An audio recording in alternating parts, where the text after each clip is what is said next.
Tavkosi me mish të thatë apo e njohur si Elbasan tava, një ndër gatimet më të thjeshta dhe më të shijshme që kemi ne shqiptarët të trashëguar nga Elbasan Lit.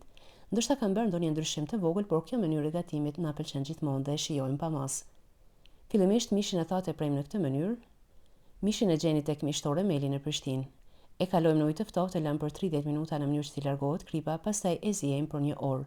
Në anën tjetër përgatisim salcën, tek kosi hedhim mielin, shtojmë vezët, shtojmë piperin e zi, kripën, hudrën e shtypur. Këtë salcë e kalojmë në një tigan, ku vazhdojmë ta zihejmë për 10 deri në 15 minuta.